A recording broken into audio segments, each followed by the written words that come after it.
To begin, we got the Kowalke against Eastman case that is happening in the court. Unable to make it there live myself due to the weather and the snow again that we have just received.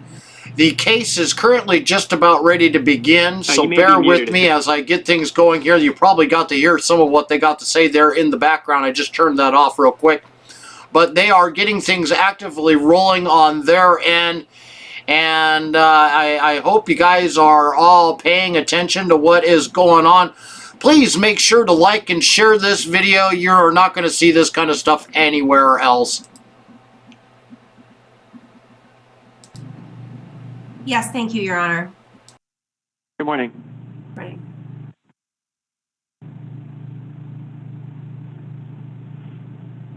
And Your Honor, good morning. My client still has not made it back home from the Palmer courthouse, and I think he should be there momentarily. And so I wasn't sure if are we starting now or are we waiting for all the parties?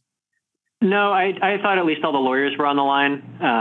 And my thought was to just have a quick logistics conversation about this morning's scheduling. I understand people are still getting set up, getting back to their offices, after trying to get to the courthouse. I think essentially all of us at some stage or another were on our way to Palmer before we found out that the courthouse was closed out there. And so we're still kind of getting set up, except for Ms. Harrison. So congratulations on living in Juneau. Yeah, very grateful not to be caught in the weather with you all today. But you did have your wettest year on record, right? So, I mean, everyone's had their challenge. Oh, it's true. So it sounds like Mr. Miller's not on the line. So at this point, why don't we just wait until he's joined in, then we'll come back on. I don't think we'll get started realistically until 10 o'clock, given that a number of people were on their way to the courthouse. I know there's public interest, and so at least giving folks a little bit of time to make it home, get settled, and then so they can listen in on opening statements before we get going. So without Mr. Miller here, we're not going to take care of any substantive business, but that's my guess, is that once all the parties are on, we can at least talk and then figure out a good time to start with opening statements. Okay. Thank you, Your Honor. Mr. Miller, are you there?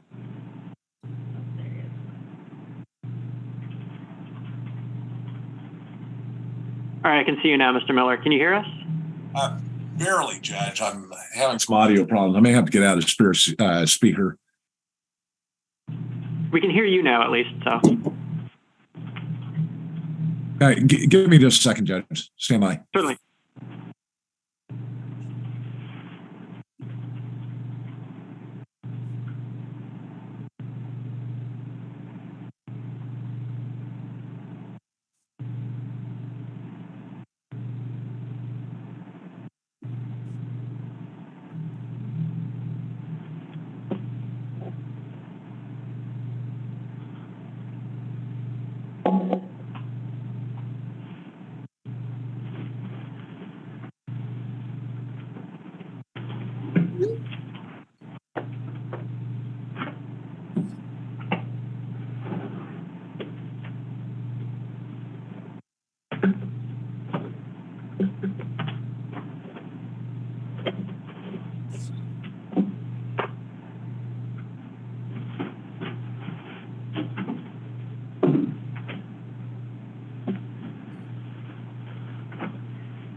Okay, Judge, let's begin. All right, so Mr. Dedukian, Ms. Harrison, you still there? Yes. Your Honor, I'm here. Something happened to my Zoom. Hold on. We can still see you. Are you able to hear us? I fixed it. Okay. Yeah, I'm here. All right. So we've at least got all the attorneys present for all the parties. Mr. Miller, I don't know if you heard earlier, but essentially I just wanted to have a brief conversation about logistics and when we're going to start, once I at least had all the attorneys here. I understand we have a big change to plans with moving to Zoom, at least for today, with the courthouse closure out in Palmer. Again, I apologize we weren't able to get information to you sooner on that. There was a decision not made by me, but I understand the reasons why it was made. Regardless, this is where we're at. The courthouse out there is closed, at least for today, and so we're going to try and get moving by trial today online if the parties are able to do that. I know most of the witnesses have been planning to be by Zoom anyway, so we'll try and get as much done today as we possibly can. Knowing that, my intent is not to start right now. Everyone's obviously still getting set up on technology and figuring things out.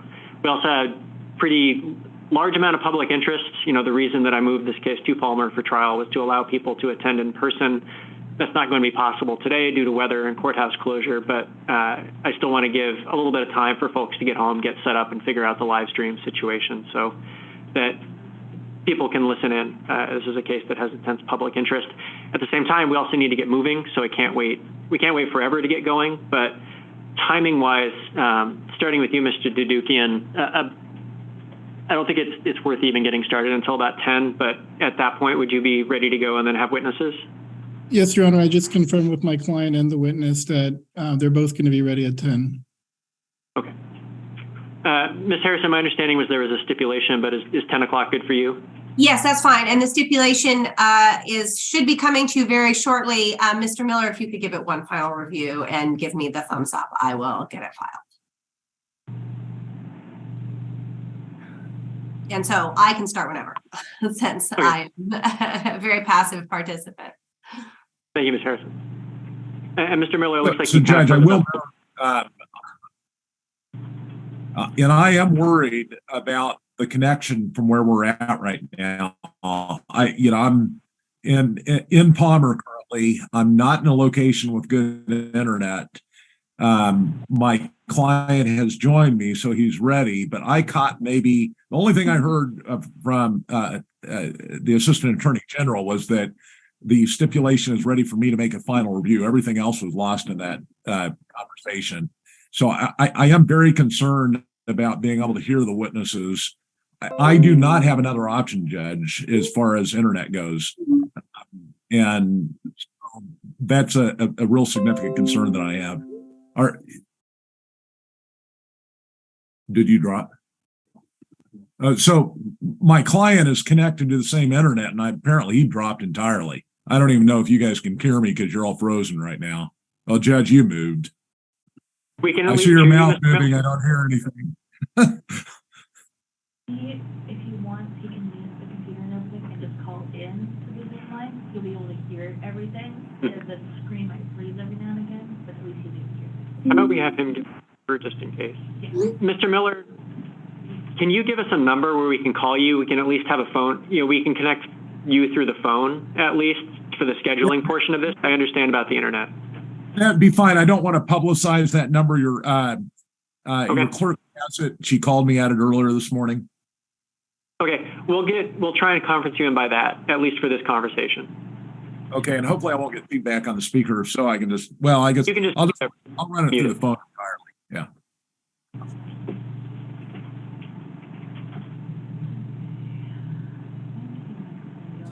Yeah, she should have.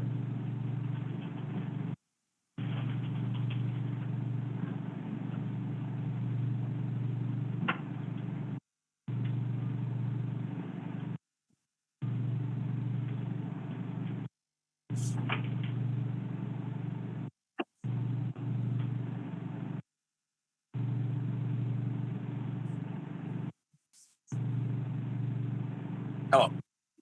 Hello, Mr. Miller. All right, let me give you this. I'll come with you.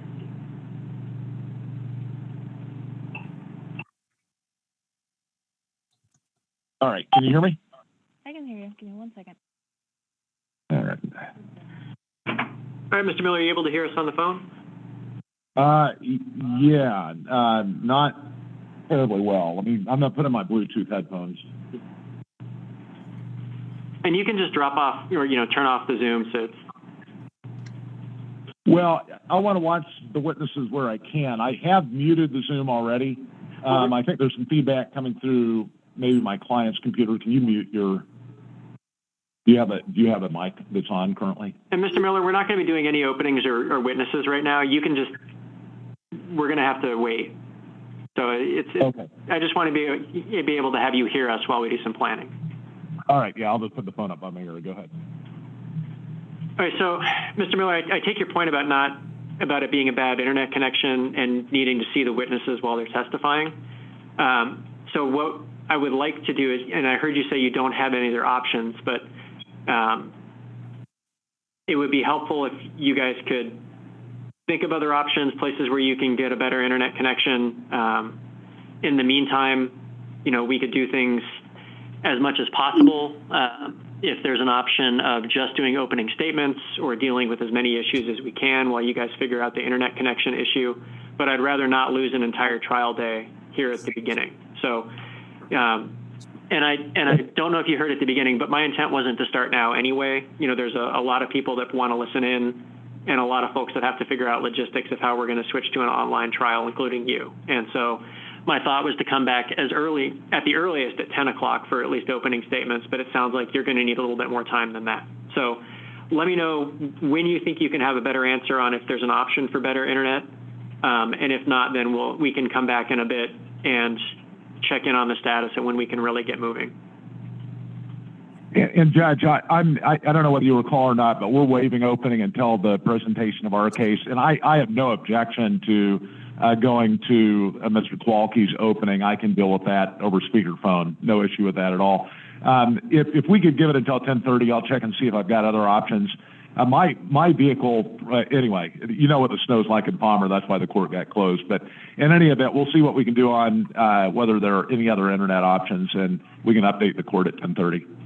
All right, that's helpful. So we'll plan to come back on record at 10:30, but, again, if there's logistics that need to happen before then, email with my judicial assistant's fine as well to keep things moving. Okay, and we may do some testing here too in the meantime. I don't know whether your clerk can keep the link open or not, but there may be some hotspot options that can be used too that could connect us. All right, thank you. I appreciate you working on that. Anything else that we should address right now from the parties? No, Your Honor. All right, I heard Thomas Harrison shake her head as well. So thank you very much. We'll make sure we keep the Zoom up, and we'll see if we can figure out the rest of the logistics at this point. But thank you very much, everyone, for your flexibility. We can stand in recess. Okay.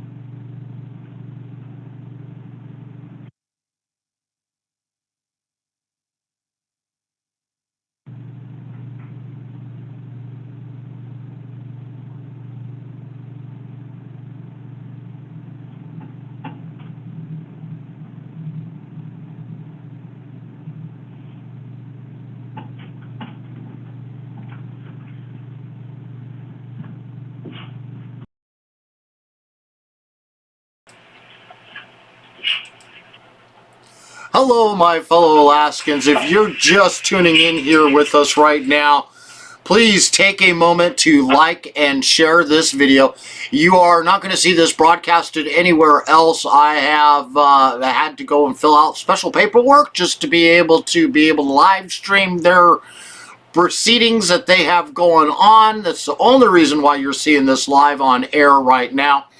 The Palmer Courthouse has been completely shut down due to the snowmageddon that we have had happen today, or as I heard it earlier, the snow apocalypse that has occurred for the second time in a week here in Alaska.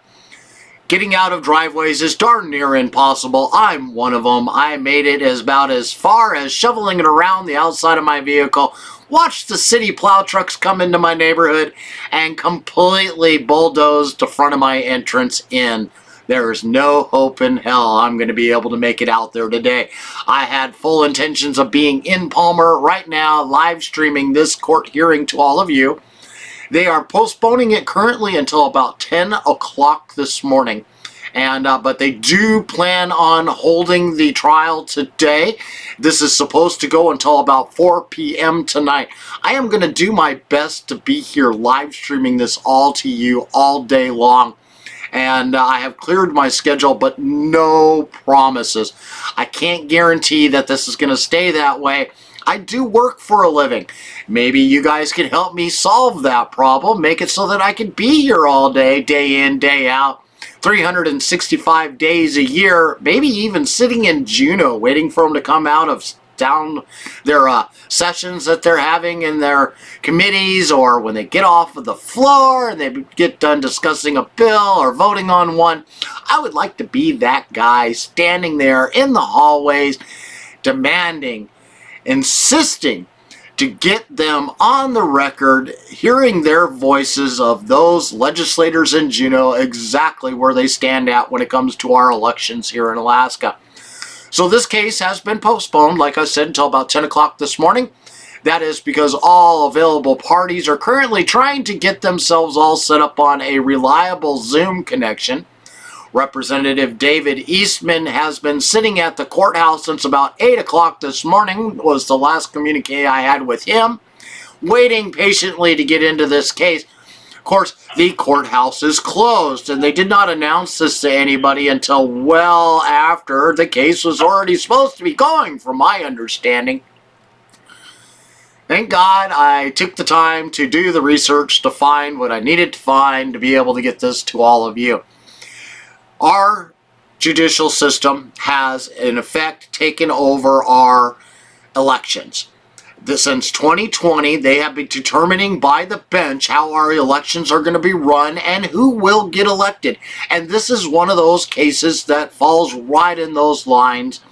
We, the people of Alaska, those in the Mat-Su Valley that are in Representative Eastman's district, have once again voted him into office for another couple of years to go down to Juneau.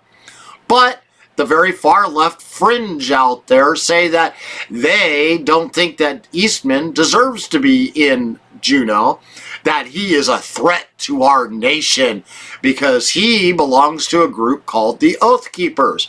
Well, the last time I checked, the only people in trouble that belonged to the Oath Keepers was a rogue group that went out on their own and caused a whole bunch of mischief and problems down there in D.C., and now they're trying to tie, just because you belong to a group, that you are everything, and everything they do is now your responsibility.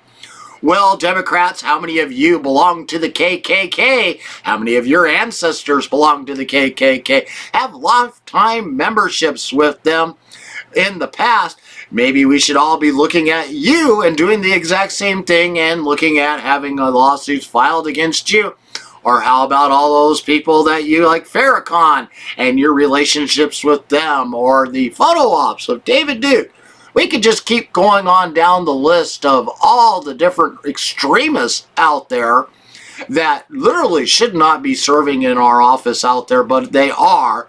And yet here you bring it against a conservative that has absolutely no business being in court to begin with. This is just another far left motivated ploy of the Democrat Party, the monstrosity out there, the woke, the ones that think that they have all rights to determine what our voices and our votes stand for.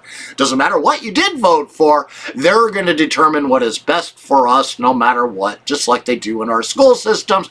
Your children are no longer your children. My child is no longer my child once you enter them into the public school system. They know how to raise them better than we do. Anchorage made that very clear here the last few weeks and the last few years. Please take a moment, like, share this video. It will begin here right at about 10 o'clock. I am going to do a quick check here and see where they stand at with the Zoom. Oh, nope, it's completely gone off the air, so they have removed that out of the screen there. And all it is just saying, getting ready for the next stream that will start at 10 o'clock.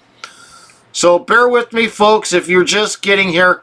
I am going to take a moment and just go ahead and let this go to a screen, and you guys can all just hang out and wait along with me. If you have anything you would like to have covered, let me know. Please contact me. My phone number is on the top of this live stream right now. You can email me, any of the above. You want to see me someplace, you want me there, covering it all from start to finish. I am more than happy to do that. I love exposing what mainstream media refuses to show up to. This is another one of those instances right here.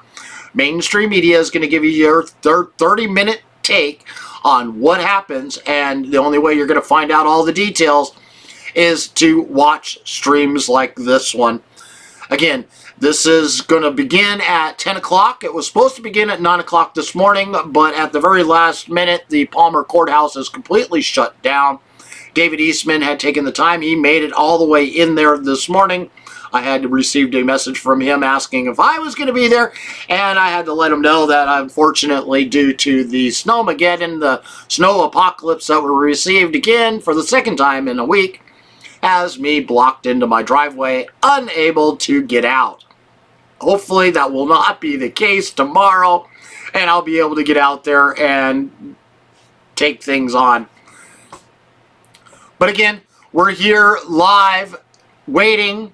It'll be about 10 o'clock. I'm going to see if I can find a video here real quick that I can play for you all. Keep you entertained in the meantime while I am waiting, while we are waiting. And we will go from there. I'm going to do a quick transition over to the court system there just so you guys can see that it is completely down at the moment. And the Zoom should be re-beginning again right at 10 p.m. or 10 a.m. Excuse me. So take a moment, like and share this video.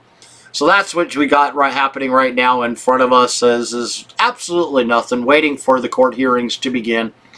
They were up just a little bit ago. I am planning on capturing this trial from beginning to end for the next week that this is supposed to be going on every day at 9 a.m.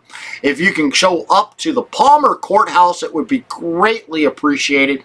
David Eastman needs all the support that he can get and show these judges and these far left instigators, the woke that keeps bringing all of these different lawsuits to bear.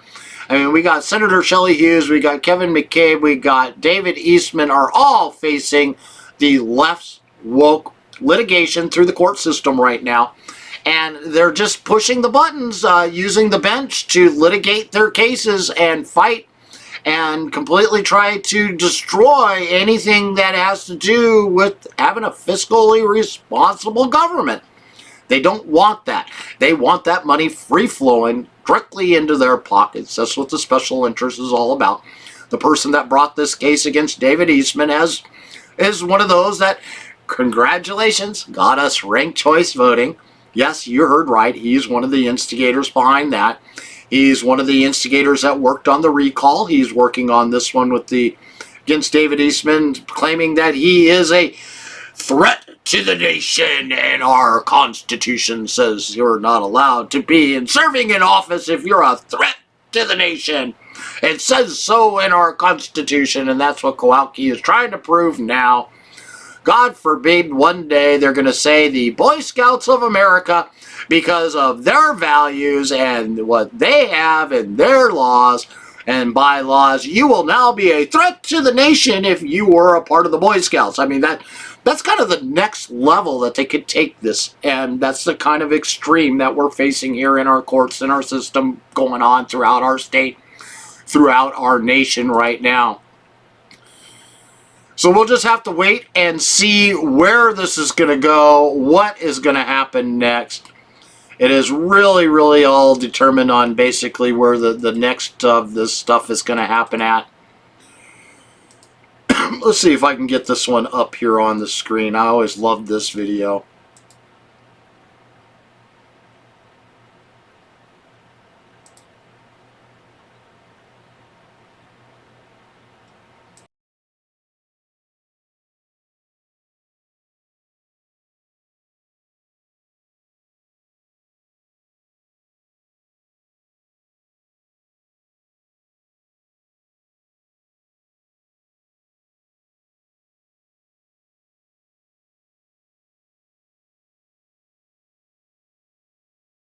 Workers will be out of work July 1st.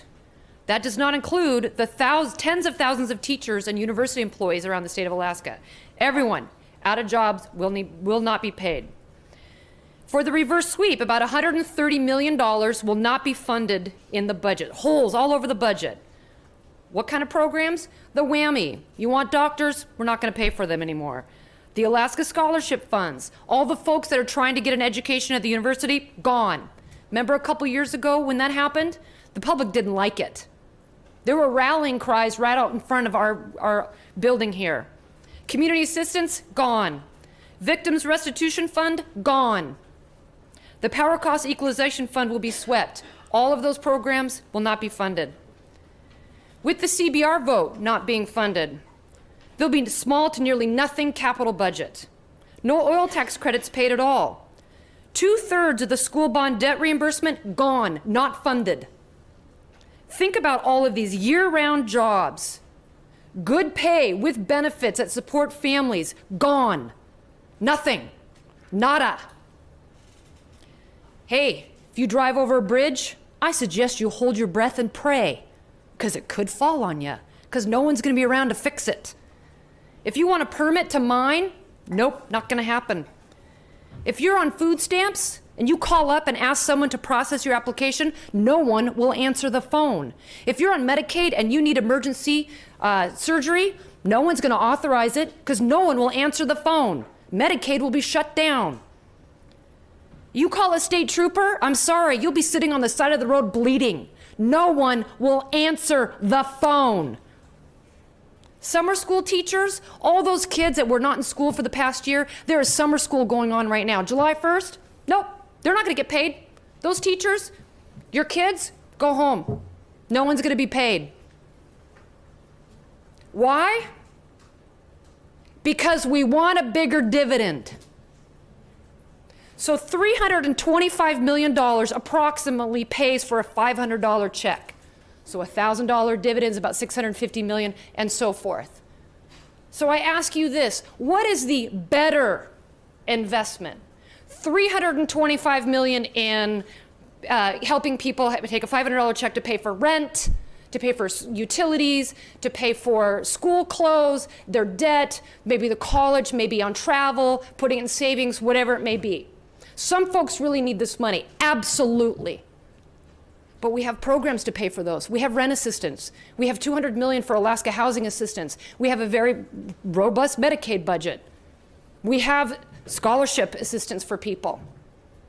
Would $325 million be better spent on year-round jobs, on bridges, on roads, on connecting communities with roads, on more mining, more resource extraction? That's what we do. That's our state. Or do we just want to rely on the state government, the federal government forever? Mr. President, it's the dividend again and again. We are crippling our state and we are not moving forward. This budget has a $500 dividend or a $1,000 dividend.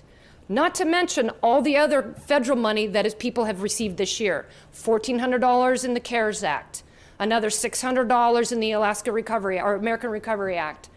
There's been a lot of cash going out to people this year. This is the year that we should focus on reinvigorating our economy through year-round jobs that provide competitive wages that support families well into the future.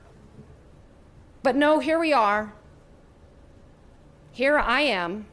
Here we all are, away from our families, debating a dividend.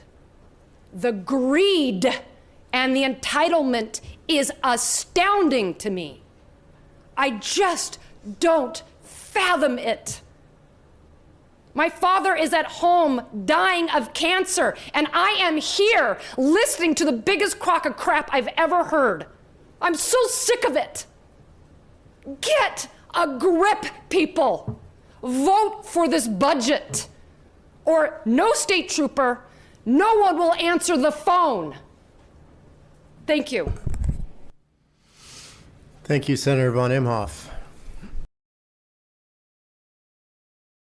Thank you, Senator von Imhoff. Wow. Can you say wow? I can say wow. I don't know about you, but I certainly can say wow. And sorry about that. Had a little bit of noise going on in the background there. But it is amazing what is going on in Alaska, in Juneau. and throughout our state. They really, that one clip right there really sums up what is happening down there in Juneau. Natasha von Imhoff, one of the most corrupt politicians, under investigation by the FBI. So is several of the other ones that are there, like Bert Stedman and Louise Stutz and Brian Edgman, and you could just keep going right on down the list on how many there that are under investigation. And it all has to do with the PFD and how corrupt our government actually is there in Juneau. And boy, let me tell you, they are very, very corrupt in Juneau. They love being in control of everything that has to do with us and our lives and everything that has to go on within that spectrum of everything we do within our daily activities. There is not a thing that we can do here in Alaska other than get taxed. Taxed more, taxed every time we turn around, and continue to tax. We have record-breaking inflation that has completely decimated everything that is going on within our state, and it has not ended. So hopefully we'll be able to get more going on here as time goes by, and they will actually change things, but I don't see that happening. We've got the gas tax, which was, I believe, SB 114 last year, that almost passed, and that's doubling the gas tax that we pay on our gas at the pump and anything else, including fuel oil and things like that. And they want to double those taxes, and they wanted to do that last year. But because of the Biden inflation that is going on, that did not occur, thank God. But that is on the table for this year. From what I understand, they want to bring back benefits, pensions, the programs that had completely, nearly bankrupted Alaska once before, put us over $20 billion in debt trying to pay for those pension programs that they have for our government employees, and now the defined benefits, and now they want to bring those back. And we don't have much hope there in Juneau. The Senate has already aligned with the Democrat majority in full control of the agenda. Louise Stutz has already said that the House is going to align with the Democrat agenda. Those that are in charge of the finance committees in both the Senate and the House are the ones that truly hold all the power down there in Juneau. And they determine what is going to be the state budget, what is going to be in it, what will make it to the final line. And they want to eliminate anybody that is against their agenda. Anybody that looks out for all Alaskans, not just the special interest, will be ostracized and shoved off to the side. Very clear in the formation of the Senate when Myers and Hughes and Shower are all been removed. They are their own little majority of 3. Not even enough. I mean, you need 5 in a majority, or minority, I should say, to even be able to get assigned to committees. So the Valley's voices and votes have been completely silenced inside of the Senate once again. And this is like a repeating record. We're talking decades upon decades of this occurring. And now we've got the House, which, from what I'm understanding, is going to be a month or two into the new session next year, that they will finally organize and determine how things are going to be run. But from what I understand, this is going to be the same scenario that played out 2 years ago. It's going to take them a good month to organize. Louise Stutz has already thrown her hat in with the Democrats. I'm sure Kelly Merrick has gone and done the same thing. And so I'll go right on down the line of all the ones that are sitting there in Juneau, or will be going to Juneau. They will all align with the Democrat Party. It's really, really sad. Alaska is one of the few places in the world where we keep voting in Republicans, yet the Democrats are always the ones in control. That is so backwards, so backwards. When you got a Republican majority in both the House and the Senate year after year after year, but the Democrats are the ones put in charge and are in full control of the entire agenda that is going on down there. And it's very evident when you look at who is in charge of the finance committees in both the House and the Senate. Again, they are the ones that determine what the future of Alaska is going to look like. Now, any moment now, they're going to get this case going, And I'm really hoping it starts here soon. They said it was supposed to start at 10 o'clock. And, well, it's 10 o'clock and there is still no live stream up. I'm double checking here real quick just to make sure. And but today was all about Eastman, Kowalke, and the case against David Eastman, removing him from office, supposedly violating our Constitution by belonging to a group called the Oath Keepers, even though, other than paying for a lifetime membership, being a part of that group, he has never participated in anything that they have done themselves. Now, the Oath Keepers are made up of people that have served in the military, our police force. They are very, very well recognized people and thought of in any other context would be considered heroes of America. And now they are trying to turn them into the next Nazi party by the vilifying that they're doing out there with the people just because you belong to a group. Like I was saying earlier, you know, the next thing you know, they're going to be taking the Boy Scouts of America and completely doing the same thing to them and shutting them down because they make an oath, and who knows, you know, maybe what they stand for no longer aligns with the left's agenda, and they decide to do the same thing to them. This is just a step-up progression of what's going on. Take a moment, like, share this video. Again, the case is about ready to begin again, and I'm just sitting here patiently waiting for that to happen so I can get it on the screen for all of you. This is going to be today, tomorrow, Wednesday, Thursday, Friday. This is supposed to be about a week and a half of trial that is going on. David Eastman's, represented by Joe Miller there, is supposed to have about 40 expert witnesses coming to take the stand. And Kowalke has, I think, less than himself and a couple of a small handful of people that are going to be there testifying on his behalf. The one who brought the case against Eastman doesn't even live in his district. Our elections should not be determined by the bench. That is what we have an election system for. That's why we cast our ballots at the voting booth and determine who we want representing us for our different districts in the state of Alaska.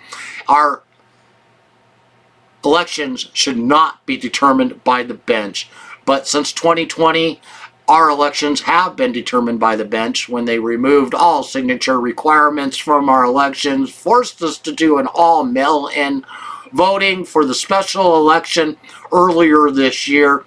There's lots of different ways that I could say that our Judicial Branch has overstepped their bounds in what they are able to do, what they are capable to do, what they are allowed to do. The Judicial Branch does not have authority over our elections. That is what our state legislators are for.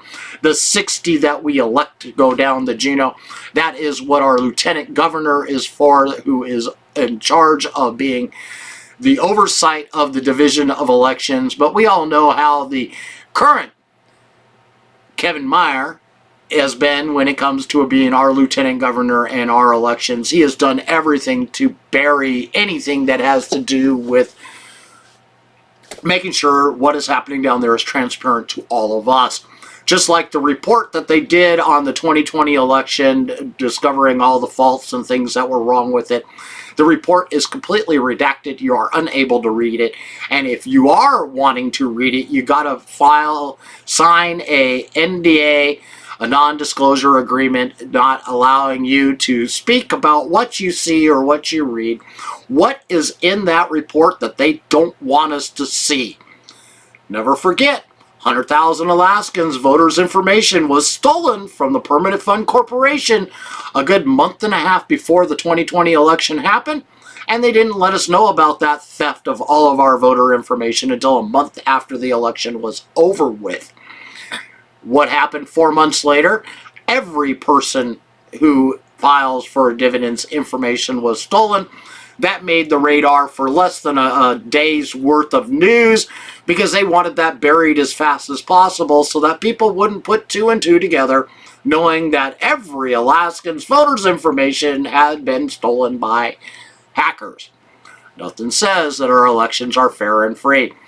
If they are fair and free, well, I would love to see the proof of that. So far, we're just supposed to take their word for it. I don't know about you. I quit taking and believing what they have to say a long time ago. If I don't see it, I don't see it happening. I don't see it directly in front of us. I don't see it, the evidence, then I don't believe what they're saying. I mean, it's like Chuck Schumer getting up there. We have that smoking gun now. We've got him. We've got him. We're going to get him this time. As we've learned, it's a lot of talk, a lot of hoopla. They don't get prosecuted for lying to us. They don't get in trouble for lying to us. They do it all the time. That's why they're so upset about Twitter. They don't want Twitter to be opened up like it is being right now, because Elon Musk is doing a good job of making sure the fact checkers out there are actually fact checking both sides now. Not just those on the right, but also those on the left. And to hear that Joe Biden is actually receiving fact checks on his tweet is hilarious. It's about time. It should have been happening since day one. That man lies more than I could just keep going on about that. But I'm just going to switch tactics here. Continue to keep looking for what is going to happen next. I'm waiting for this court case to get started. They're still not live on... Again, this was supposed to begin again at 10 o'clock for the Zoom. They have closed the courthouse in Palmer, and everybody out there is more than welcome to go to to Palmer. The court case starts at 9 a.m. every morning for this week, and it will continue until about 4 o'clock in the afternoon. Providing I don't get dragged out for work, I will be here trying to live stream all of that to you.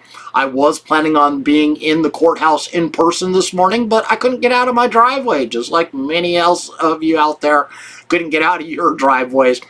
At 6 o'clock this morning, I'm out shoveling my truck, getting everything cleared out, and here came the city street snowplows down at the end of my street, and they completely put a berm out of the exit of my driveway. I went and tried to run down after them, but by the time I got halfway down my driveway, they were already heading back the other direction, and it was too late for me to get anything done. Excuse me. It was a rough day. It's super dry air inside of my house here. Just trying to keep up with the temperatures that have been going on here lately. So again, take a moment, like, share this video. The hearing should start anytime. I mean, anytime. They already had their first part of the live stream going on a little bit earlier. And I streamed all of that to you. And just been kind of hanging out here with me. Again, we're just waiting for them to get the case going there. And they are all participating by Zoom. Representative David Eastman was sitting there at the courthouse this morning. He has not yet missed a single one of these, except for maybe the last one for being in person. And but he has been there every single time. Yet the defense, the prosecutors, the ones that are bringing this case against him, they have yet to ever physically be in the courthouse itself. This was going to be the first time we actually got to see them in the courthouse. And lo and behold, Mother Nature dumped on us the snowmageddon, the snow apocalypse, depending on how you want to term it. And we are all just kind of struggling along today, trying to just get out of our own driveways. If you don't have to be anywhere today, please don't. Stay home.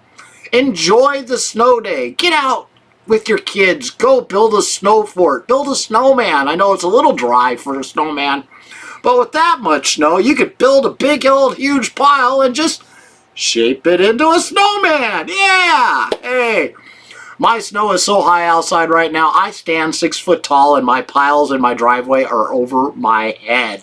I have never had 2 snowfalls dump this much snow in my yard in the 20 years that I have been living here in the valley. I was born and raised in Anchorage, moved out to the valley 20 years ago. I got tired of the woke agenda that was going on in Anchorage, couldn't handle it anymore, and had to move out to where I could actually have my freedoms once again. I remember growing up as a kid in Anchorage and thinking the whole world was my oyster.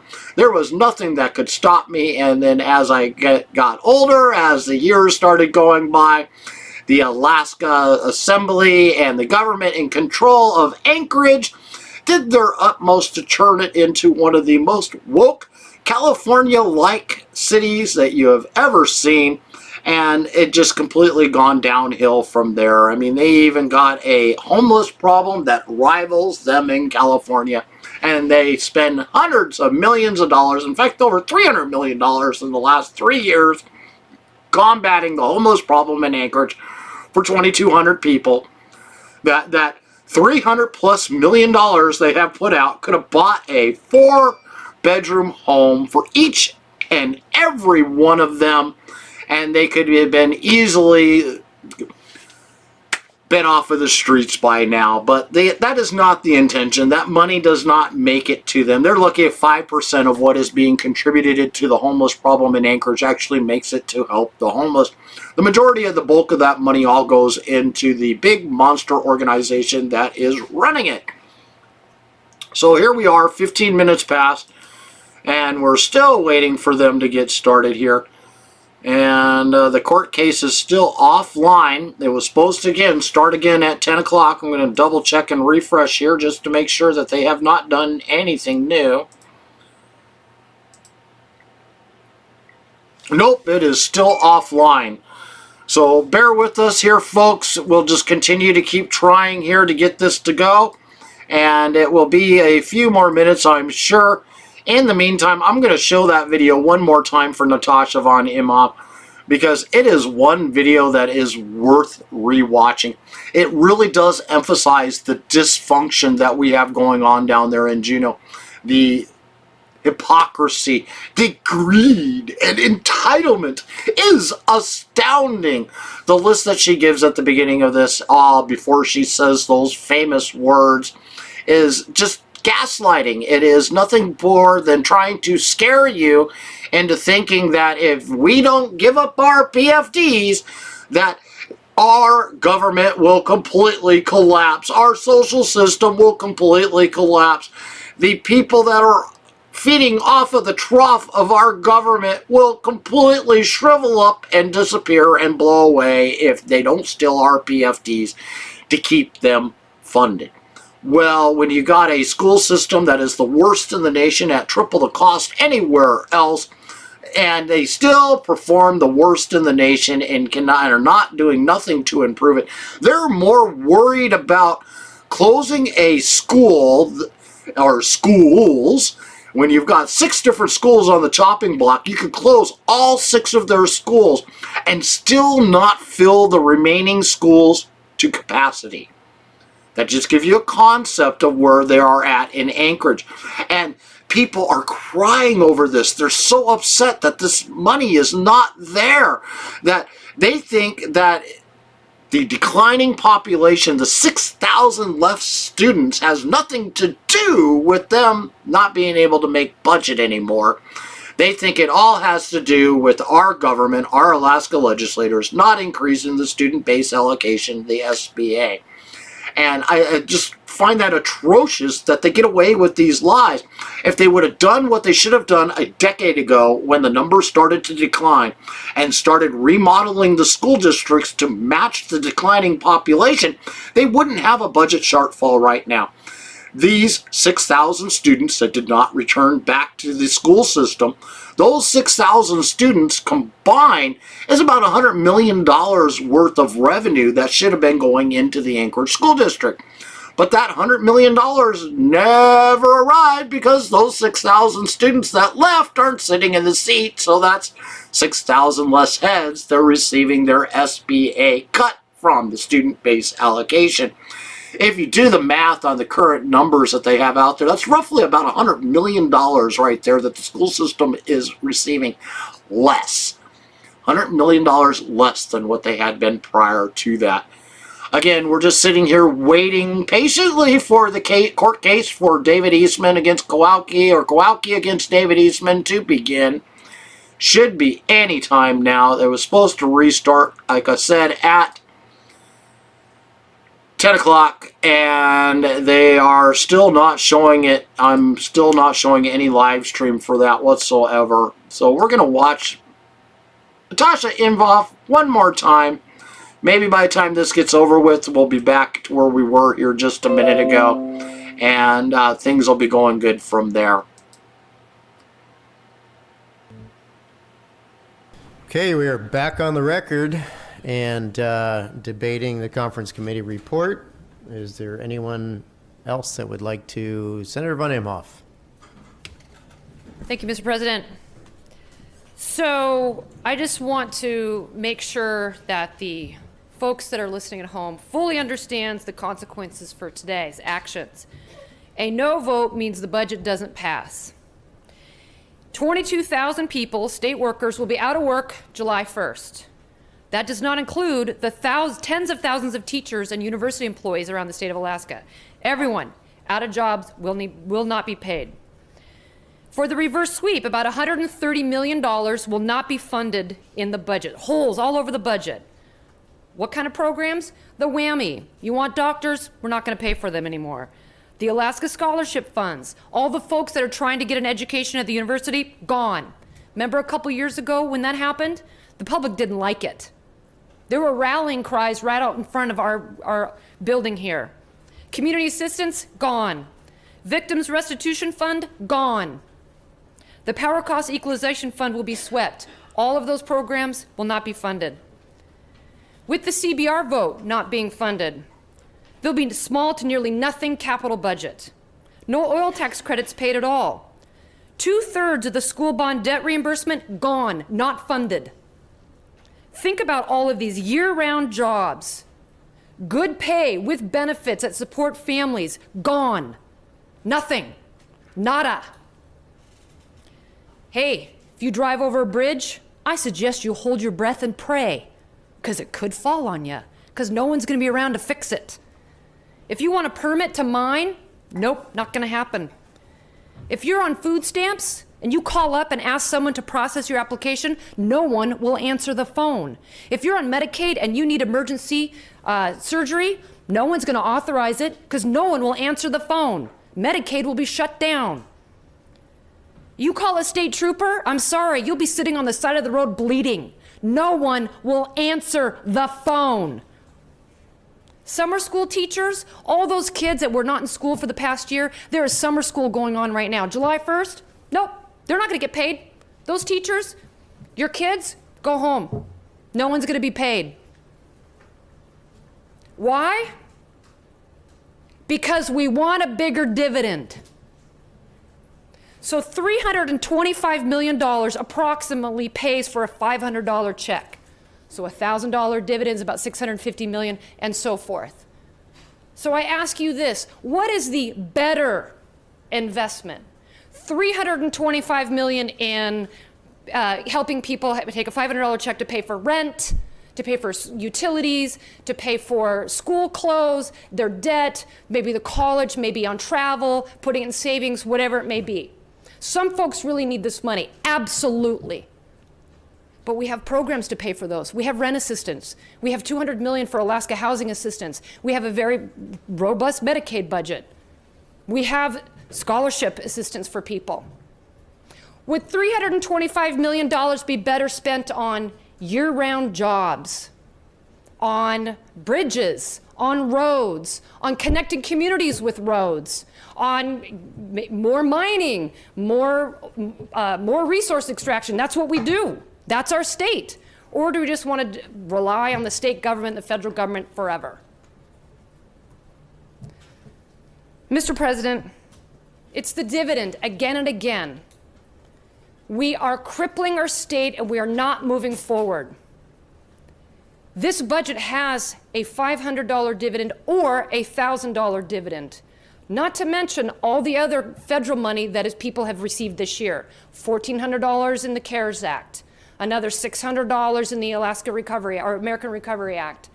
There's been a lot of cash going out to people this year. This is the year that we should focus on reinvigorating our economy through year-round jobs that provide competitive wages that support families well into the future. But no, here we are. Here I am. Here we all are, away from our families, debating a dividend. The greed and the entitlement is astounding to me. I just don't fathom it. My father is at home dying of cancer, and I am here listening to the biggest crock of crap I've ever heard. I'm so sick of it. Get a grip, people. Vote for this budget, or no state trooper, no one will answer the phone. Thank you. Thank you, Senator von Imhoff.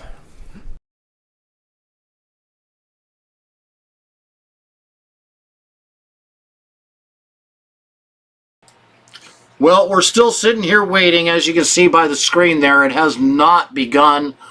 And I will continue to keep monitoring here. Hopefully you guys all have liked and shared this video by now. If you haven't done that, please take a moment and do that right now. Also, take a moment, go to our YouTube channel, our Rumble channel, and like and subscribe to us there. Your support, your help is going to make it so that we can be able to stream unfiltered and uncut. We have been working hard to get that to happen, and we are moving into lots of different locations to where you can find this live, where we'll be able to stream things that won't get censored. Rumble is one of them. So everybody that can subscribe to us there, please do. It is Politadick, Politadick. We are Politadick everywhere. You can find this video right now live on YouTube, Facebook. We'll be on Rumble within the next 12 hours. It's also will be live on our website. As soon as we get it back up and running again, we had to transition away to a new service provider, and hopefully we'll have that all straightened out here in the next few days. And I would also send you to our website to please help support us. Click that support button. All proceeds go right back into making sure that we have the availability to be where we're needed, live streaming this all to you. Our intent is to be at this Eastman Kowalke trial from day one, which is today, and make sure that all of you are kept well informed. What happens in this case today is going to affect all of us, and we just need to make sure that we all keep informed and on top of what's going on. That way it's not just mainstream media giving us their 30-second spin on what is going to happen out there to all of us. We need to be able to find it all out, unfiltered and uncut, without their narrative of what they think things are going to be like. Thank you all for being here today. I'm really not, I had no intentions of sitting here talking for hours on end. That was not my goal for today. I was just planning on being the guy standing behind the camera streaming it all. Planned on being at the courthouse in Palmer, which they have officially closed today because of the snowmageddon apocalypse that occurred overnight. And because of that, the court case has been delayed, and they had to do it all by Zoom. Representative David Eastman is sitting at Palmer, and he's trying to find a place right now that has good connection to be able to do his live streaming from. This is really disgusting that this is the type of process that our court systems have moved into, to where if they cannot be there in person, they're now doing it online. This is not representation that we as Americans signed up to have. This is just a backdoor way of doing politics, and our judicial branch is using it to a disadvantage to us, the Americans, that have to face them when we ever have a court date within our courts. We should be able to be represented in person, face to face, not doing it over a computer system, determining the fates and futures of our lives or those that are on trial at the time. And that's where this case stands at right now. Representative David Eastman is being accused of being a person that is completely against the American values and is not a patriot, that he has signed away his loyalties to a some group that is trying to overtake America, which is anything but what they actually stand for. If you were to research who the Oath Keepers are and not do it on Google, because Google will give you all of these slant that the left-wing media has been pushing out there since day one. This is your chance to take time, learn who the Oath Keepers really are, what they stand for, the oath that they take. Many of these are ex-military. They have served in our military throughout. Some of them are still serving. They are police officers, firefighters. These are folks that are what we in any other day would classify as the heroes of our nation, of the United States. And they are vilifying them all for a political agenda. And one of our Alaskan constituents, or if you want to call them that, has filed a lawsuit against Representative David Eastman, trying to remove him from office, saying that he is a person that is trying to overthrow the United States of America because he has a lifetime membership to the Oath Keepers. It is disgusting what they think they can get away with and how often they do that. And it just really, we as Alaskans need to stand up and tell them what we think about what is going on. One of the best ways you could do that right now is if you have the time, and please try to find the time. Show up at the Palmer Courthouse between 9 o'clock and 4 o'clock the rest of this week. David Eastman and Kowalke will be duking it out of this case, and our elections should not be determined by the bench. They should be determined by the ballot. And by the ballot, the election that we currently just had, Representative David Eastman should be heading back to Juneau right along with the rest of them. Oh, looks like they've got it going now. Let me see if I can get everything on screen. Give me just a second here while I look away and I do a little bit of stuff here. Hold on just a second here and I'll get things going.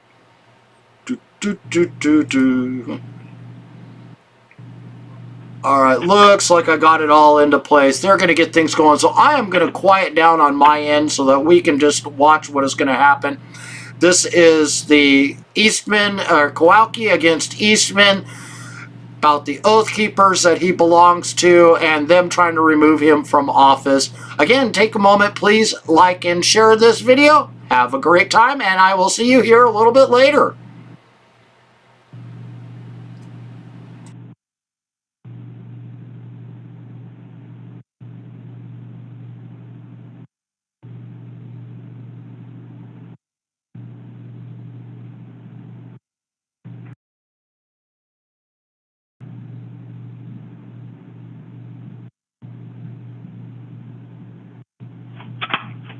Superior Court for the State of Alaska is back in session with the Honorable Judge McKenna presiding. And we are back on record. All right, good morning. We're back on record in Kowalke versus Eastman, 3AN 22-7404CI. Looks like we have all the attorneys for the parties as well as the parties present. I see Mr. Kowalke there, as well as we have Representative Eastman's Zoom connection at least. Mr. Duduki, can you hear us? Yes, Your Honor. All right, and Ms. Harrison, I see you still there. Everything's still good on your end from the connection? Yes, thank you, Your Honor. All right, Mr. Miller, have you, what's the status of your internet connection? Is it any better? We've not resolved our problems. In fact, you're coming in broken. If we could have the clerk maybe join me by phone again, please. Certainly, let's go ahead and do that.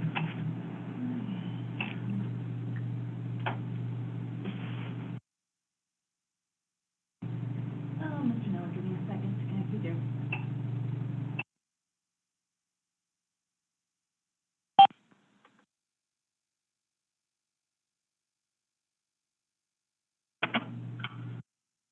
All right, Mr. Miller, are you able to hear us?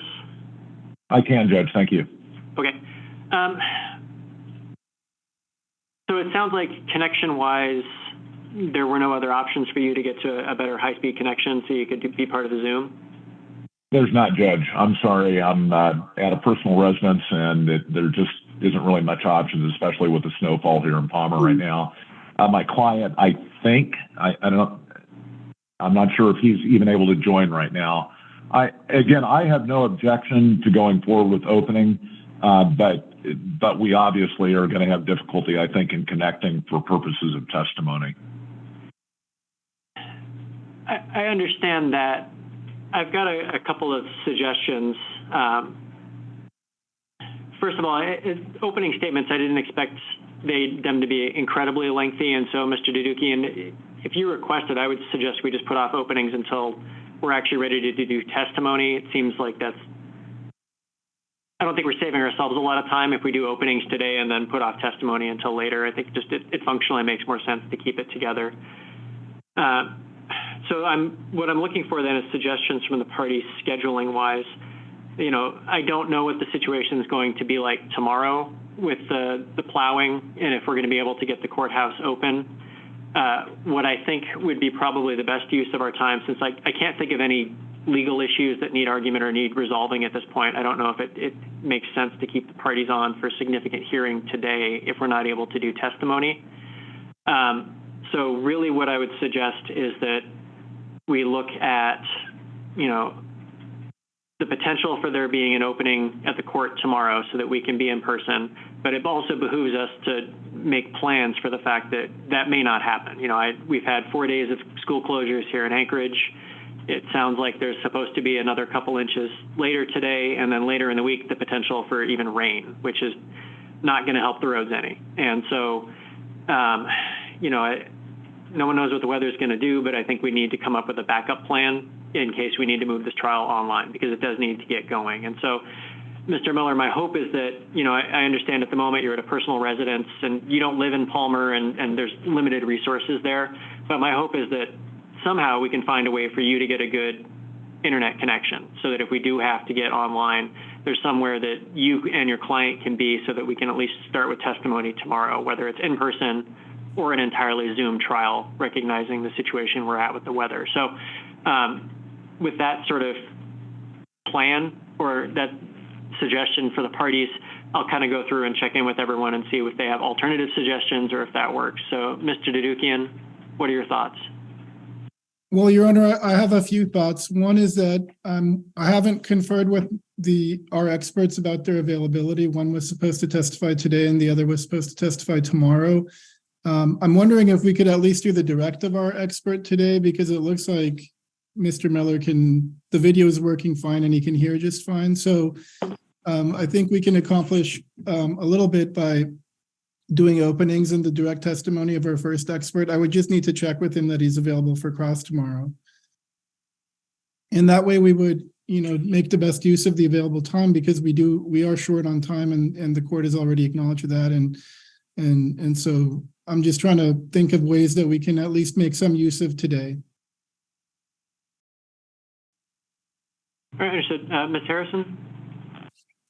You know, Your Honor, the division's interest is, of course, in getting this moving as quickly as possible. But, you know, I'm afraid I don't have any concrete ideas about how to get that to work. Our AAG offices in Palmer are also closed today, so we aren't in a position to offer Mr. Miller any space or anything like that. If we are in a position to help out in terms of providing space for Mr. Miller, I'll, you know, be happy to talk to Mr. Miller and our admin people to try to figure that out. As regards to opening statements, you know, again, my understanding is the division isn't really going to participate in this trial, but there were a few words that I wanted to say about the new kind of procedural posture of this case since the court's order. So whenever we do openings, I would like the opportunity to speak for just a couple of minutes. All right, thank you. Mr. Miller? Judge, I am concerned. Obviously, we saw the breakup in the video earlier, and I don't think there's going to be much of a change throughout. So I don't want to be in a position of listening to direct on the experts and missing part of what they say. This is obviously critical to plaintiff's case, what the experts say. I don't think there's much of any fact witnesses being presented. So I would object to going forward unless we've got a very good connection. One of the other things I'd mention too is that we have reports back from a number of individuals that went to the court in Palmer that are unable to connect in the live stream. And I don't know what's going on with that, whether it's just the generalized internet problems that people have in Palmer right now, or whether there's an issue with the court. But I know that there are a number of people that want to listen to this case or listen to the testimony in this case who have been unable to connect on the live stream. So I think that's yet another reason why we need to make sure that we get something underway so that the public can participate, at least by listening by video. I mean, obviously the ideal would be in person. Conditions obviously beyond our control may dictate something else tomorrow, but it would be our preference given the two issues, the one of the public's interest as well as the need for me to be able to listen and see the expert witnesses that are central to plaintiff's case. Mr. Dedukian, for your witnesses, are there significant visual exhibits that need to be presented? No, Your Honor, and that was one of the things I was going to ask, is that I had emailed our exhibits to the court, and I wanted to make sure the court had our exhibits. Obviously, we had a binder for you and one for Madam Clerk if we were in court today, but that didn't happen. At least as far as that, I have your exhibit lists with 1 through 43, and then PDFs of all of them. So it's several hundred, 600 or so pages, but I do have those by PDF. Okay, I think we ended up with 44 PDF documents and one video, and none of them are really visual, at least not for today.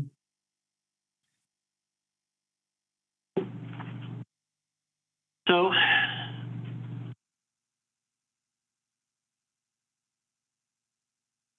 and Mr. Dedukian, how long do you think that the direct is going to take of your first expert witness? I was going to estimate between 2 and 3 hours. All right, so it would be helpful then, I'm going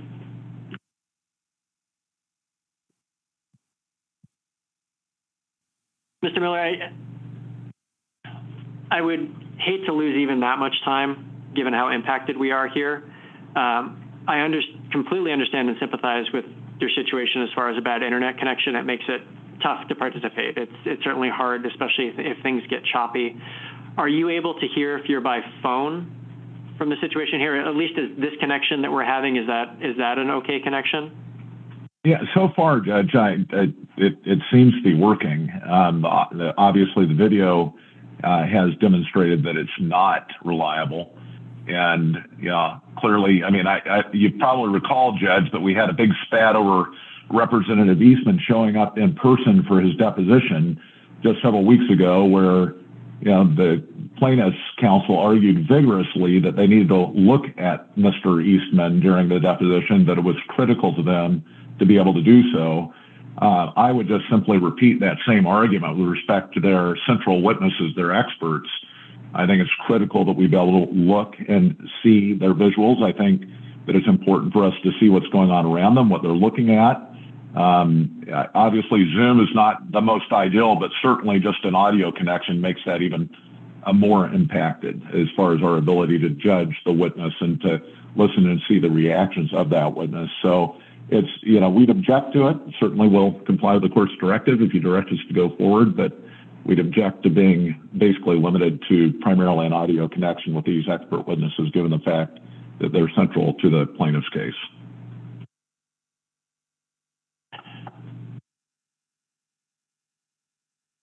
All right, with that, Mr. Dedukian, I take your point that we want to keep moving and your witness availability may become an issue. And so I would like to do, what essentially I'd like to do here is come back, it's 10:45 now. Mr. Dedukian, how long will it take for you to get in touch with your witnesses and find out their availability today, tomorrow, and the next day? I should be able to do so pretty quickly. We do have a witness lined up for tomorrow regardless. So we do have a backup plan. And I can text with them, and hopefully, I don't know how quickly they'll respond, but I think they're usually pretty responsive. Okay. Let's try to come back at 11:15. And this is sort of the decision tree as I see it. Witness availability may become an issue that we just have to deal with down the road. But I think at this point, if we have other options, I take Mr. Miller's point that it's the expert witness is central to your case. It's an expert witness. It's not a fact witness. So in that sense, the ability to see someone in person and cross-examine them isn't quite as important as a factual witness. But because of the centrality to the case, I think we need to do everything we can to make sure that the defense has the opportunity to see the witness and to interact with them, at least over the Zoom. So I'd like some more information about timing, if it's at all possible to get the witnesses in. If it turns out, though, that, functionally, if your witness just isn't available tomorrow, then we are going to have to probably move forward. I know that's not ideal, but I would like to do everything we can to try and accommodate Mr. Miller's request because I think it's a fair one. So let's get some more information about your witness availability, if they're available, and if we kind of push stuff back a day. But if they are, and the weather stays what it is, we're going to have to go forward by Zoom tomorrow. And so the parties are just going to have to find something as far as a connection to make it work. And I appreciate, Ms. Harrison, your suggestion or your willingness to work with Mr. Miller here to try and find them a good internet connection if the state offices are open. But I would hope the parties can continue to try and get a solution so that if we do have to do this online, it can at least be a good internet connection and we can move forward. Because that might be functionally what we have to do if we can't get into the courthouse tomorrow. So let's come back at 11:15 with some more information on witness availability time. That still gives us plenty of time in the day to handle the direct if that's where we do end up going. But if not, I'd like to know what our options are. So for that, we can stand in recess. Oh, Mr. Miller, did you have something else you wanted to add? It looked like you're about to. I do, Judge, and I am getting reports back as recently as a minute ago that the live stream is not working, and I've got a screen print reflecting that as well. Okay. Or a screenshot. I'll get in touch with court system IT to the extent we can see if it's working. I don't know if it's an issue out there, or if it's a statewide issue. Essentially, it's not up. So we'll look into it. So I appreciate you letting. All right. Thank you. All right. If nothing else, we can stay in a recess. We'll be back at 11:15. Thank you, everyone. Thank you.